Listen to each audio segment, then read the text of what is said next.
All right. Welcome to the very first episode of the Empowerment School, where we're making empowerment a daily habit. This is the show where you learn the art and science of empowerment. Yes, we're showing you step by step how to live an empowered life. I'm your host, NLP practitioner and empowerment guy, Monish, and I'm here to help you become more empowered. Well, today is the very first episode of the Empowerment School. And, I just wanted to introduce myself and tell you guys, why am I doing a show like this? So my name is Monish, like I said before. I'm an NLP practitioner. NLP is I don't know what you want to say, coaching methodology, I guess. It stands for neuro-linguistic programming. I've studied all those concepts. Really, I'm a coach. I'm an empowerment coach. I love coaching and I love self-improvement. So, the thing is, I went to a school, very good school, Berkeley. Go Bears. And I graduated a while back, and I thought, I learned so much from that college. And the thing is, life has so many challenges and things like that. And I found myself one day not being happy with my life. I was not getting what I wanted. I was getting really poor results.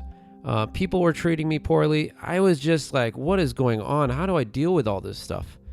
And so I sought out some help. Okay, so I started reading self-improvement books. I started going to coaches. I started reflecting and really figuring out what is going on, and I learned a ton. I really strongly believe that one new idea or one new concept can radically change your life. Okay, and it did for me. And as a result, I feel like today I'm a very empowered person. I understand what's going on a lot of times. I understand the underlying issues when I communicate, when other people are having difficulties. I can help other people out. It's really, really good. And yeah, challenges and problems still come up, but I don't feel a victim to those problems and challenges. I don't feel lost or confused anymore like I used to. So really, this is the Empowerment School. I found that there wasn't any schools out there that were teaching empowerment in a way that I could easily understand the concepts. And I wanted to create something like that. This is going to show you step by step different techniques and tools that even coaches use. I'm going to bring coaches on here, interview them. And my intention is for you guys to make empowerment a daily habit. I don't think empowerment is one of those things you do once in a while. I think that it's something that you immerse yourself in. You have a problem, you go become resourceful, you find solutions, you empower yourself. And really, I want to acknowledge you today for listening to me. Yeah, this is my first time doing a podcast like this. Hopefully you're not falling asleep. But I want to acknowledge you for being resourceful. A lot of times we think that, something's wrong with our life, and we think, that thing is going to fix us. Self-improvement will fix us. That next book or thing is going to fix us. So we operate on this idea that we're broken. And I'm here to tell you you're not broken. What you are is you're very resourceful. Empowerment is a resource. Self-improvement is a resource. These books and things that you're doing, they're all to make you more resourceful. Other people don't do this. Okay, you're spending your time listening to me, and it's going to pay off in the long run. And really, so this show, stay tuned to it. I have it in video format. You can see me go through all these really cool slides. They're kind of fun. I love it, and I put these little nuggets of funny things in it, so that's cool. But if you're driving as well, I have it in podcast format. And on the website, there's tons of resources. I'm filling that thing up. www.theempowermentschool.com. Join the Facebook page. There's going to be many groups that I'm going to start. So get involved. Don't be passive in your life. Be empowered, be engaged, be active. So with that, let's get into the very first concept today that we're going to go over, called the emotional bank account. The emotional bank account is a concept created by Stephen Covey. Yeah, Stephen Covey actually created the 7 Habits of Highly Effective People. I love that book. I've read it like 3 times. It is a really good book, and if you haven't read it, it's awesome. It teaches you fundamentals of self-improvement, and it's kind of like I don't know what you want to say, maybe the Bible for self-improvement. Everybody knows about it. It's such a classic. So you should start there if you haven't read any books and see how you like it, and let me know. So the emotional bank account is really for relationships, and we're going to go over some of the symptoms and how this can really help you if you're struggling in relationships. The problem is, in relationships, different things come up, different problems come up, and how you deal with them are very important. Okay, but you might find yourself in a relationship where you have a certain sort of dynamic. Okay, maybe mistakes are a big deal. Someone does something wrong, it causes a lot of pain for you. Or hey, communication is not easy. It takes a long time to get across what your needs are. Communication is not effective. It's ineffective. You talk about things that's never heard or listened to. Or here's the other thing, is that wording becomes important. How someone says something, the tone of how they say it, the attitude, is really important. You become hypersensitive.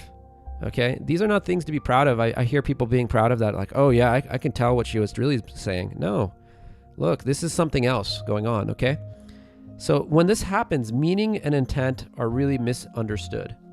Okay, so what's really going on here? And that's what we're going to talk about today. So if you're dealing with any of this stuff, stick around, listen to this. And if you're not, this is really going to help you when situations like this do come up. This technique or this concept is really cool. So in this episode, what we're going to be talking about is the emotional bank account, how it works and how to improve relationships with it, and ways to add or withdraw from your emotional bank account. Okay. So let me give you an example. Okay. Let's just say, you're on a team. And this happened to me. I was on a startup team and we would work from 9 a.m. to 11. Okay. When you're working those crazy hours, there's a lot of stress that builds up. There's a lot of tension. Okay.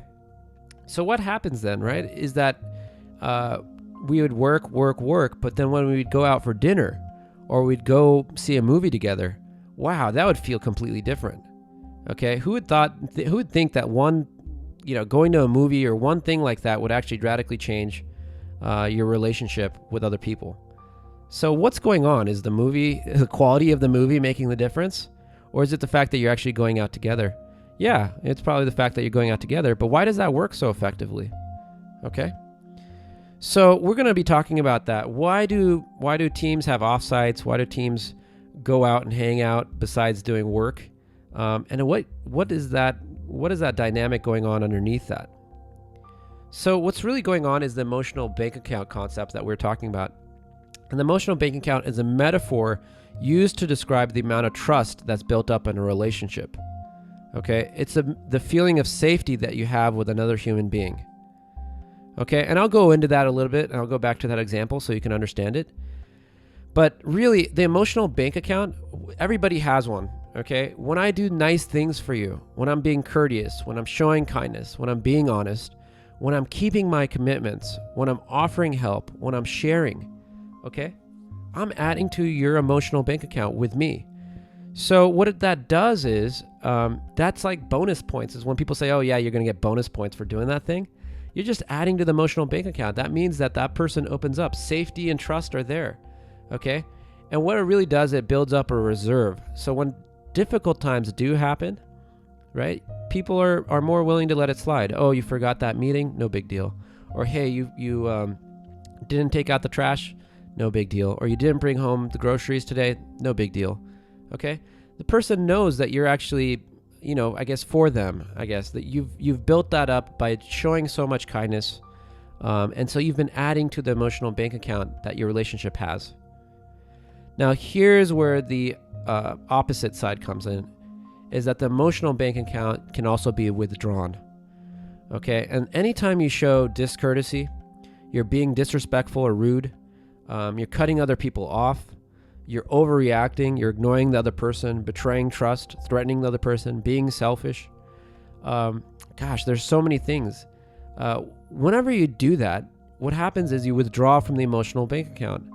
And it takes a while sometimes for people to heal from things like that, situations. And once in a while, we're human beings. We make mistakes. Sometimes you do, get upset about something, or you cut the other person off, or you overreact. These things happen.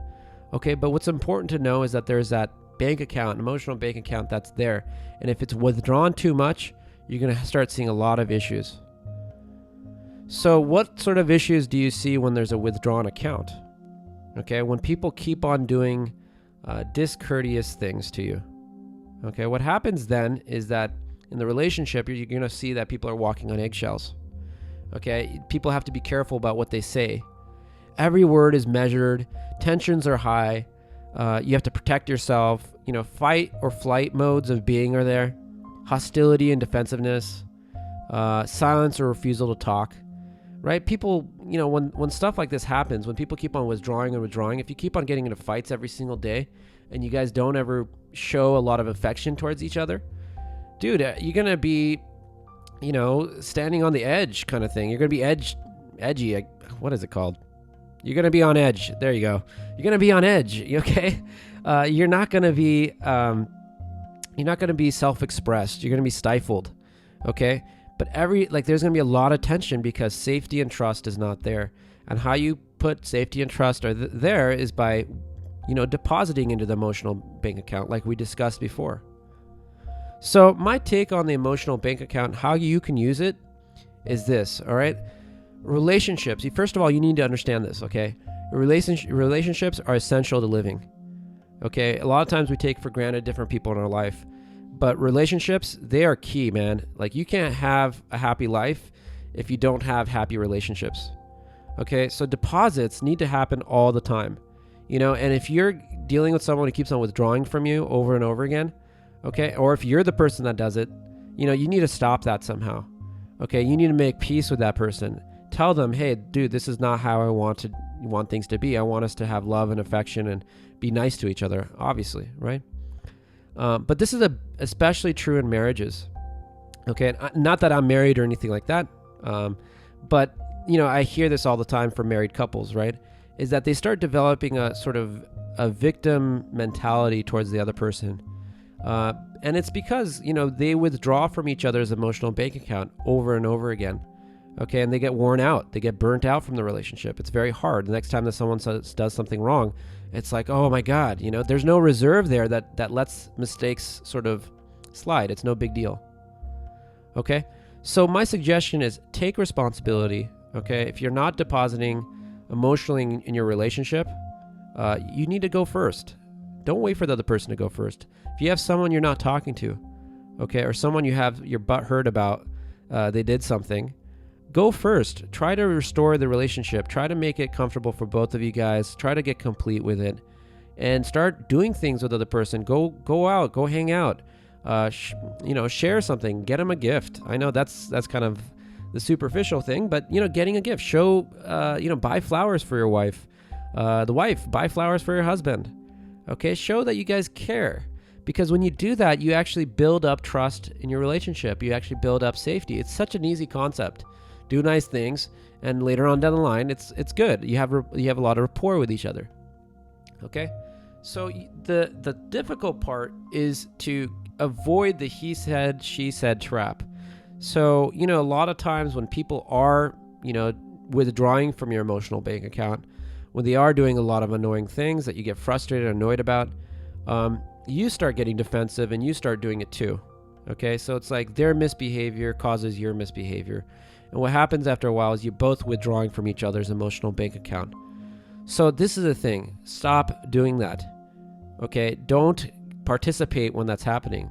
Okay? If you want to create a loving relationship, avoid withdrawing from the emotional bank account. You need to find healthy ways of actually resolving your differences without escalating, without causing eruption. Okay? And setting healthy boundaries. And we'll go into techniques and tools for doing that. But the main thing is to understand this concept, the emotional bank account, what's going on in your relationship if you feel drained from that relationship or burned out. Okay? So in review, let's go over a few things. The emotional bank account is a metaphor about trust and safety. Okay? When your reserve is low, when there's too many withdrawals, safety is threatened and tensions are high. Okay? Safety is threatened and tensions are high. Okay? When there's no trust and there's no safety, people are on edge.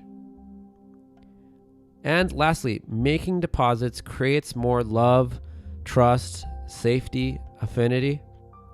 Okay? Just like my example I gave before, on teams, and this happens in corporate America all the time, there's a budget for going out. People schedule time for dates, date night, doing fun things with each other. If you're working all the time, you need a way to sort of relax. And of course, you can also make work fun. But what I'm saying is you need time with each other to just chill, take it easy, not be at each other's necks all the time, do something fun. Couples take vacations all the time. Okay? This is the thing, right? And I don't mean just, bury old wounds and, don't deal with the real issue at hand, just be delusional. But what I'm saying is this is just another tool in the tool belt. Okay? You need to know how to actually get complete with issues, resolve your problems, communicate effectively. But you should also know that, hey man, once in a while just going out or doing something nice for your partner or your friend is really good. Having lunch, having dinner, hanging out, watching a movie. Those things, don't take those things for granted. Those things are really important. So that's it for today's episode. I hope you really enjoyed the emotional bank account. Visit www.theempowermentschool.com for more empowering videos. I'm going to be doing this a lot, so stay tuned. I really appreciate that you listened today. And yeah, that's it for today. Thank you so much. I'm your host, Monish, and stay empowered. Thanks, guys.